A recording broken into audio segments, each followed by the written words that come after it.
로마서 6장 1절부터 11절 한 절씩 교독합니다. 그런즉 우리가 무슨 말하리요? 은혜를 더하게 하려고 죄에 거하겠느뇨? 그럴 수 없느니라. 죄에 대하여 죽은 우리가 어찌 그 가운데 더 살리요? 무릇 그리스도 예수와 합하여 침례를 받은 우리는 그의 죽으심과 합하여 침례 받은 줄 알지 못하느뇨? 그러므로 우리가 그의 죽으심과 합하여 침례를 받음으로 그와 함께 장사되었나니 이는 아버지의 영광으로 말미암아 그리스도를 죽은 자 가운데서 살리심과 같이 우리로 또한 새 생명 가운데서 행하게 하려 함이니라. 만일 우리가 그의 죽으심을 본받아 연합한 자가 되었으면 또한 그의 부활을 본받아 연합한 자가 되리라. 우리가 알거니와 우리 옛사람이 예수와 함께 십자가에 못 박힌 것은 죄의 몸에 멸하여 다시는 우리가 죄에게 종노릇 하지 아니하려 함이니 이는 죽은 자가 죄에서 벗어나 의롭다 하심을 얻었음이니라. 만일 우리가 그리스도와 함께 죽었으면 또한 그와 함께 살 줄을 믿노니 이는 그리스도께서 죽은 자 가운데서 사셨음에 다시 죽지 아니하시고 사망이 다시 그를 주장하지 못할 줄을 알미로라. 그의 죽으심은 죄에 대하여 단번에 죽으심이요 그의 살아심은 하나님께 대하여 살아심이니 같이요. 이와 같이 너희도 너희 자신을 죄에 대하여 죽은 자요 그리스도 예수 안에서 하나님을 대하여는 산 자로 여길지어다. 아멘. 창세기 1장에 보시면 하나님의 창조의 역사가 있습니다. 하나님이 사람을 지으실 때 하나님의 형상을 따라 지으셨고 사람에게는 특별하게 지으신 것이 있어요. 여러 가지들을 우리가 보면 아시는데 특별히 언어를 주시고 또 모든 것을 다스리고 정복할 수 있도록 해 주셨습니다. 언어가 엄청나게 단어가 많습니다. 이게 언어가 많은 까닭이 있어요. 그것은 하나님과 소통하려 함입니다. 연합하려 함이에요. 짐승들도 사랑하는 데는 뭐 별 어려움 없습니다. 그렇지만 그 많은 언어가 있는 까닭은 우리 뜻을, 감정을 서로 전달하기 위함인 거죠. 왜 그럴까요? 하나님과 우리와 소통해요. 물론 사람과도 소통할 이유도 있습니다만은 근본적인 것은 하나님과. 그래서 우리가 쓰는 단어가 보통 한 사람이 하루에 쓰는 단어가 보통 한 300단어? 그 정도밖에 안 쓴다고 합니다. 그런데 우리 성경도 알다시피 수만 단어가 이 성경에 기록되어 있죠. 이렇게 써 있는 까닭은 하나님이 우리에게 알려주고 싶은 것이 있고 하나님의 뜻을 우리에게 전하는 것이 있는 거죠. 특별히 한국어가 참 잘 만들어져 있습니다.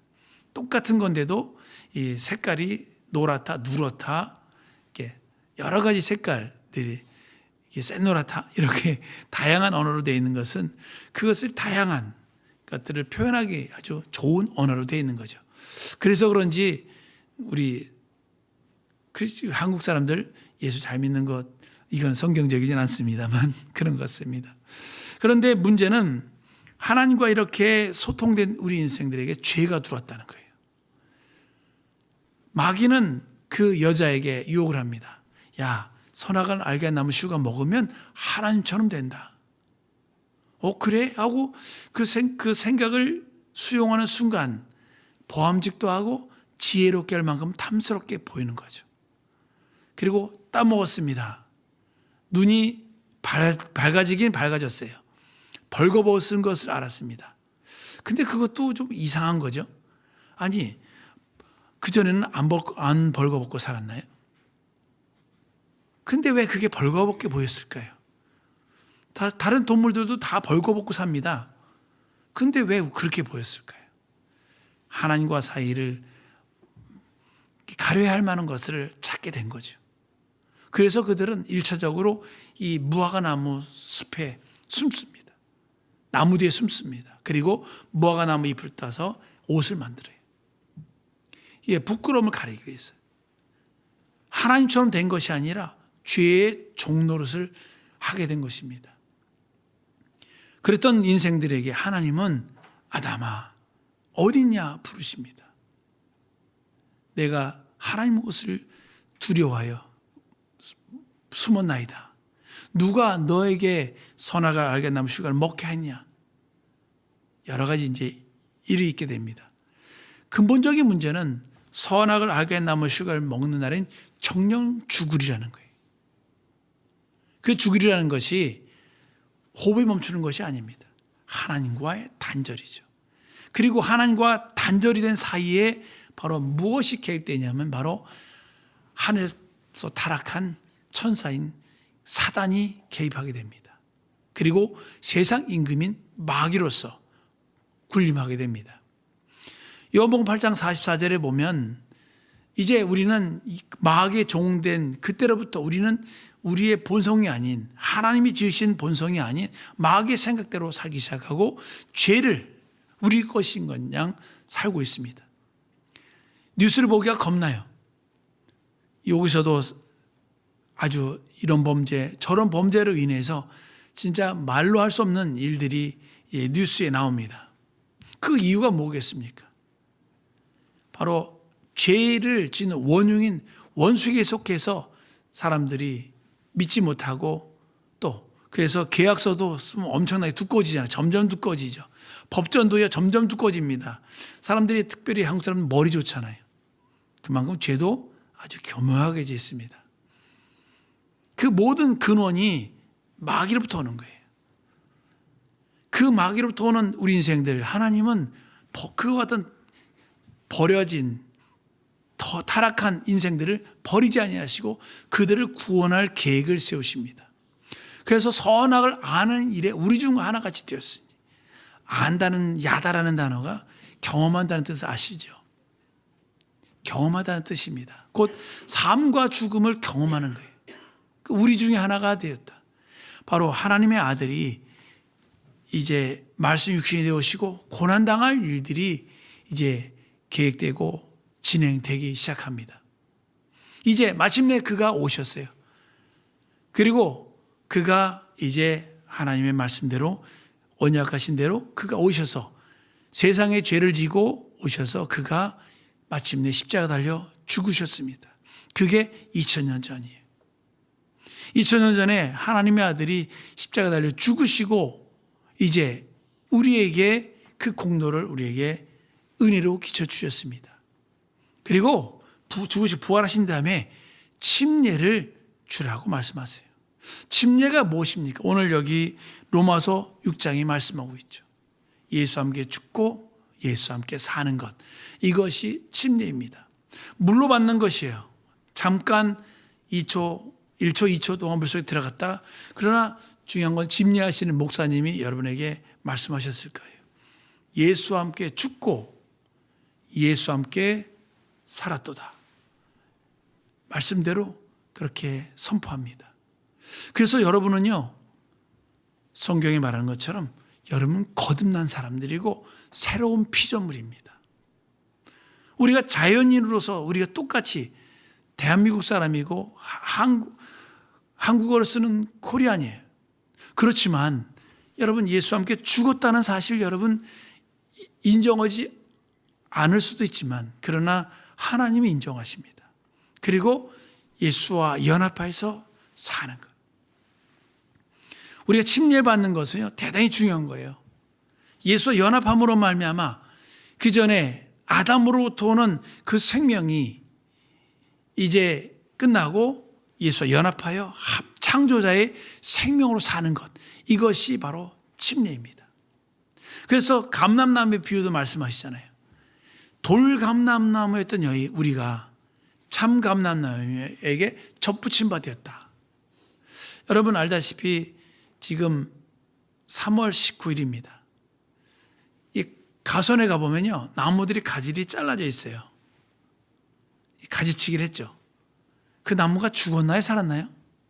잘라놓은 가지 죽었어요? 살았어요? 예, 살아있습니다. 그래서 그 자른 가지를 잘라다가 접을 붙이면요 살아나요. 분명히 살아있어요. 그러나 잘려있습니다. 하나님과 연결됐을 인생이 죄로 말미암아 딱 잘라진 거예요. 살아있지만 죽은 것과 같습니다. 시간 지나면 말라서 없어질 테니까요. 근데 마르기 전에 접붙이면 다시 살아요. 우리가 연합하는 것은 이것을 말하는 것입니다. 예수에게 접붙여야만 사는 거예요. 안 붙이면 그냥 말라버립니다. 그래서 우리는 예수 그리스도 떠나면 안 되는 거죠. 떠나면 다시 말라지는 것입니다. 그것을 짐짓 지은 죄라고 얘기하는 거예요. 예수 그리스도의 보혈의 공로를 부정하고 예수 그리스도를 분리되는 것 자체가 다시 멸망의 길로 가는 것이고, 그들에게는 예수 그리스도를 다시 십자가에 못 박아야만 되는 일이 있게 된 필요합니다. 그래서 하나님은요, 하나님의 아들이 나타나신 것은 우리를 살리려 함이고, 먼저 그를 화목제물 되게 하심으로 말미암아 우리가 그로 말미암아 살게 하는 거예요. 우리는요, 거듭난 새로운 피조물입니다. 고린도후서 5장 17절에 그런즉 누구든지 그리스도 안에 있으면 새로운 피조물이라. 이전 것은 지나갔으니 보라 새 것이 되었도다. 예수 안에 있으면 새로운 피조물이라는 거예요. 그래서 우리는요, 이전에 마귀에 속했던 마귀의 소욕을요 버려야 됩니다. 여러분 알다시피 감옥이라는 것은, 이 구치소 감옥은 죄 지은 사람만, 구치소는 아직 형이 확정 안 되지 않은 사람이죠. 감옥은 죄가 확정된 사람이 이제 가 있게 됩니다. 그 감옥에 있는 사람, 감옥이 점점 많아지면 죄가 끝날까요? 죄의 원흉이 살아있고 죄를 역사하는 자가 계속 역사하는데요. 그래서 여러분 알다시피 감옥에 갔다 오면 별을 단다 그러잖아요. 전과 별 하나, 두 개, 세 개. 오히려 그곳에 가면 그들이 더 열심히 배웁니다. 그리고 하는 얘기가 있습니다. 야, 그때 이거 실수해서 잡혔다. 완전 범죄를 꾼 거예요. 그래서 감옥이 많을수록 죄가 없어지지 않습니다. 형벌이 강하면 강할수록 죄가 없어질까요? 이슬람 법은요, 도적질하면 손을 자릅니다. 우리 같은 건 절대 도적질 안 하죠. 도적질로 손을 잘립니다. 이게 사람이에요. 죄의 유혹이 그렇게 큽니다. 그렇게 만만한 존재, 만만한 게 아니에요. 죄의 유혹은요, 엄청나게 우리를 사망으로 끌고 갈 만큼 어마어마한 위력이 있습니다. 근데 그거를 끊을 수 있는 방법이 있어요. 그게 뭐냐 하면 예수 그리스도의 은혜입니다. 죄인이요, 그 흉악한 죄인들이 교회에 옵니다. 그리고 나를 사랑하신 주님을 만나요. 그리고 회개합니다. 그리고 나면 이 죄의 유혹을 다 끊어버립니다. 교회가 많아지면요, 감옥에 갈 사람들이 점점 줄어듭니다. 예수 그리스도만이 죄와 영원한 결별할 수 있는 능력이 그 안에 있어요. 그래서 우리는요, 오늘 말씀처럼 예수 그리스도와 연합하는 것은요, 대단히 중요한 거예요. 이제 잠깐 어느 분의 간증을 들어보니까 참 많은 사람들이 얘기 중에 특별히 어려서 부모를 잊어버리는 사람들이 있어요. 부모를 잃어버리고 참 고아같이 심지어는 고아원에서 살기도 하고 다른 집에 입양을 가기도 하고 여러 가지 일들이 있었어요. 그러다가 어떻게 해서 부모를 만났어요. 그 부모를 만난 아이 얼마나 기쁜가요? 그렇죠? 부모를 잃어버렸다가 부모를 만난 그 아이 너무나도 기쁩니다. 반대로 부모 입장, 그 잃어버렸던 아이 자꾸 찾았는데 어떻게 찾았어요? 어떠세요? 너무 기쁘겠죠? 이 고아와 부모를 잃어버린 아이와 그 아이를 찾은 부모, 이게 우리 얘기예요. 하나님과 원수되었고 하나님을 몰랐던, 그러나 근본은 우리는 하나님이 지으신 하나님의 형상들이거든요. 그 인생들이 주님을 만났어요. 하나님을 찾았습니다. 그때서 느끼는 것, 이제야 내 아버지를 찾았구나, 내 부모를 찾았구나. 너무나도 기쁜 거예요. 이제 부모 찾았으니까 됐어, 이제 내 마음대로 살아야지, 그러나요? 아니죠. 그 찾은 부모 다시 잊어버릴까 봐 계속 관계를 유지합니다. 우리 신앙생활은 하나님과의 관계예요. 죄로 말미암아 떨어졌고 하나님과 멀어졌던 우리 인생들이 주님과 연합함입니다. 그래서 우리가 성경을 읽고 기도하는 까닭이 무엇이겠습니까? 기도 응답 안 한다고 해서 여러분 서운하세요? 아이들 보면 가끔가다 그런 보지. 지나가다 보면 장난감 가게 앞에서 보면 어떤 아이들은 막 하고 그냥 이거 사달라고 울기도 하고, 어떤 애는 대자로 누워가지고 난리 차기 그러기도 하고 그럽니다. 근데 그 운다는 뜻은 부모가 안 사준다는 뜻이잖아요. 부모가 안 사준다는 뜻은 돈이 없어서 안 사주는 것보다는 너무 쉽게 사주면 또 아이가 그것을 또 물질이 되어 귀하게 여기지 못할까 봐 하는 경우도 있고, 여러 가지 이유 때문에 그 장난감을 안 사주는 거죠. 그런다고 아이가 그럼 지금 오늘부터는 엄마 아빠 아니에요, 아저씨이고 나는 남이에요, 그러나요? 안 사준다고 부모와 자식의 관계가 끊어진 게 아닙니다. 부모가 그리 하는 것은 실상 아이를 위한 거예요. 부모는 자식에게 가장 좋은 것을 주고 가장 합당하게. 그래서 그것을 감당할 때 초등학생에게는 용돈을 얼마를 주시나요? 중학생에게 주는 용돈이 얼마를 주시나요? 고등학생은요? 대학생은요? 이 대학을 졸업하고 성년이 된 자녀에게 주는 용돈의 규모가 다릅니다. 초등학생에게 백지수표 주시나요? 아니죠. 초등학교 그 학생에게 맞는 것을 살 수 있는, 관리할 수 있을 정도만 주는 거죠. 하나님도 마찬가지예요. 하나님 우리 아버지십니다. 예수 이름을 영접하는 자들에게는 하나님의 자녀가 되는 권세를 주시고, 자녀를 권세 주실 뿐만 아니라 우리를 자녀로서 실제로 양육하시고 우리를 훈련하세요. 심지어는요, 더 혹독한 훈련을 하기도 합니다. 군대 자녀들 보내는 부모님 억장이 무너지기도 하지만 한편으로는요, 군대를 보내고 싶은 마음도 있어요. 왜 그럴까요? 왜냐하면 이 육체의 부모는 한계가 있어요. 그래서 이제 80, 90, 좀 오래 살면 100살까지 사시죠. 100살까지만 우리 자녀를 도와줄 수 있지만, 그러나 그 이유는 못 도와주거든요. 이제 스스로 살게 하려고 그에 맞게 공부도 시키고 훈련도 시키고 모든 인생을 살아갈 수 있도록 준비를 다 해주게 됩니다. 부모의 역할은 그거예요. 자녀가 스스로 설 수 있게 해주는 거죠. 하나님도 마찬가지예요.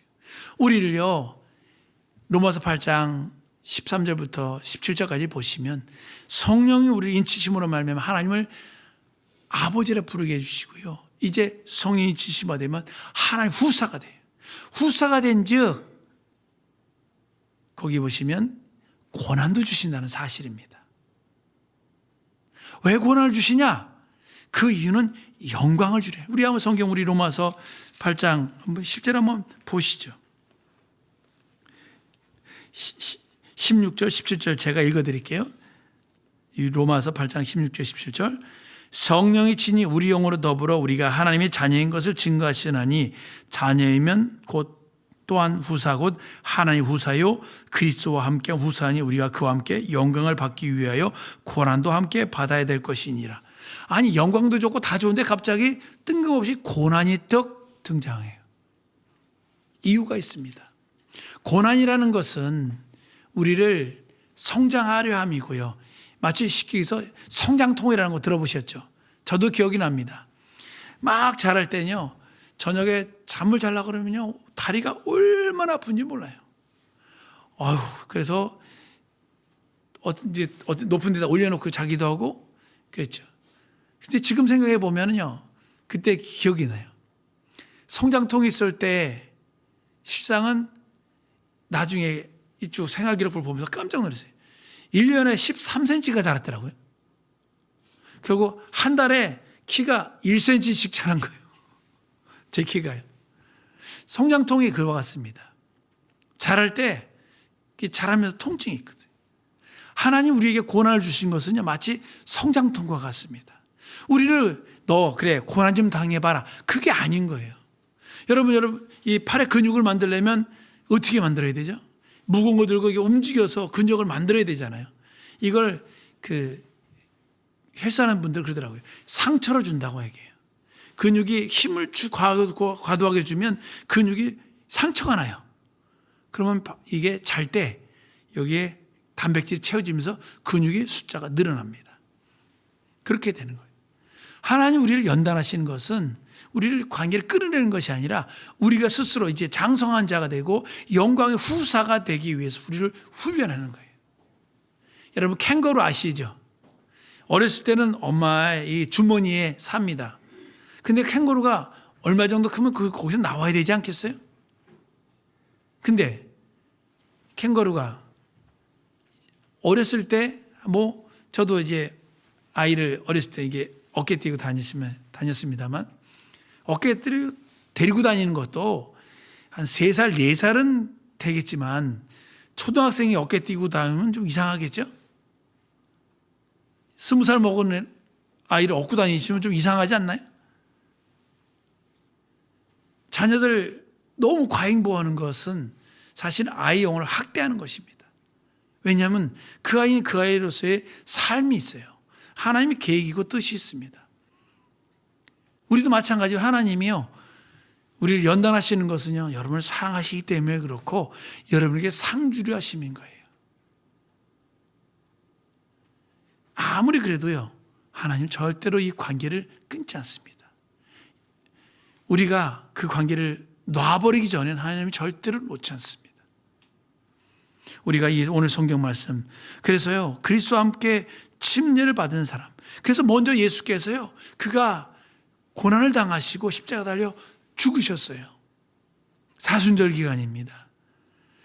이 고난이 어떤 의미를 가지고 있고 왜 고난을 당하셨는지를 우리가 생각해보고 깊이 묵상하는 사순절 기간이에요. 예수 그리스도, 우리를 살리려고 그분이 고난 당하셨어요. 그분은 그 고난을 당하는 이유가 없는 분이세요. 까닭도 없습니다. 그러나 예수 그리스도는 아버지의 뜻을 따라서 아버지의 뜻을 다 성취하십니다. 아버지의 뜻은 우리 영혼을 살리라는 것이고, 살릴 뿐만 아니라 하나님의 자녀로서 이제 양육받고 천국 백성으로서 우리를 합당하게 인도하시다가 마지막 날에 그곳에 가게 하는 거예요. 마치 과일나무의 열매가 다 잘 자라고 이제 열매 맺어 딱 수확을 하는 것처럼, 사실 우리는 우리의 삶이 그와 같습니다. 여러분 보시기에 저도 머리가 흰머리죠? 저는 이거 적응이 안 됩니다, 사실은. 저는 평생 머리가 까말 줄 알았어요. 근데 저도 흰머리가 됩니다. 이게 뜻이 무엇이겠습니까? 점점 시간이 다가온다는 거죠. 그 시간, 주님을 만나 뵐 시간이 다가온다는 거예요. 그런데 여러분, 주님을 뵐 시간이 다가오는데 그날이 기대가 되십니까? 아니면 안 돼! 하고 안 됩니다! 하고 하나님께 하소연하시겠어요? 주님을 바라보는 사람들은 그와 같지 않습니다. 예전에는 웰빙이란 말이 참 유행을 했어요. 지금 웰다잉이란 말도 있죠. 잘 주님 앞에 가는 것. 우리는 그리스도 예수 안에서 최고의 방법은 그리스도와 예수와 연합하는 것입니다. 연합이라는 것, 그냥 같이 있는 게 아니에요. 그분과 에덴 동산에서 아담과 하나님이 동행하듯이 그렇게 항상 수시로 대화하세요. 근데 옆에 있을 때 이제 그렇게 하면 사람들이 쳐다보긴 하죠. 미쳤나? 요새 이어폰 끼고 다니는 사람들 보면 처음에 저 사람이 나한테 뭐라 그러지? 그럴 때 있어요. 또 특히 이제 같이 일하는 동료들과 같이 있을 때 막 얘기하면 나한테 얘기 안 하고 쳐다보면, 근데 혼자 얘기해. 나중에 보면 여기에 이어폰을 꽂고 얘기하는 거죠. 우리는 항상 하나님과 대화하시기 바랍니다. 주님과 대화하시길 바랍니다. 그래서 하나님이 내가 연합한 자라는 것을 우리가 참으로 증거를 받을 때 더 기쁨이 있죠. 주님은 우리와 함께하기 원하십니다. 그리고 우리와 대화하기 원하시고요. 그래서 가장 예쁜 아이가 학교 갔다 오면요, 엄마, 아빠 이런 일이 있었어요 막 얘기하는 아이가 너무 이뻐요. 근데 그 아이가 20살이 돼서 아빠 와가지고 얘기해요. 30살이 돼도 아버지 하면서 얘기를 해요. 더 기쁘죠? 50살이 되어서 아버지하고, 그죠? 찾아오면 우리 집사님 기쁘세요? 안 기쁘세요? 기쁘시죠? 맞습니다. 부모는요, 자녀가 와서 나와 얘기하는 게 너무 좋아요. 가장 행복한 일입니다. 하나님도 마찬가지예요. 그래서 하나님은 우리를 자녀 삼아주시고 하나님과 관계를 끈끈이 갖기를 원하십니다. 그래서 그 길을 예수 그리스도의 죽음과 부활을 통해서 우리에게 길을 활짝 열어주신 거예요. 십자가의 도가 이렇게 우리에게 생명이 되고 능력이 되는 것입니다. 하나님은 우리에게 진리로 함께하기를 원하십니다. 우리 기도하시겠습니다. 기도할 때 주여, 참으로 하나님은 예수 그리스도로 말미암아 우리에게 참으로 생명의 길을 열어주셨습니다. 그가 우리의 죄를 친히 담당하시고 생명의 길로 열어주시고 이제 우리와 이제 대화할 수 있도록 다가오셨으니 감사합니다. 네, 이 평생에 주님과 함께하며 주님과 연합한 자로서 기쁨의 삶을 살게 도와주시옵소서. 오늘도 한 주간도 예수 안에 인도하여 주시고 함께하는 나의 영혼 되기 원합니다. 주여 한번 기도합니다. 주여 하나님 아버지.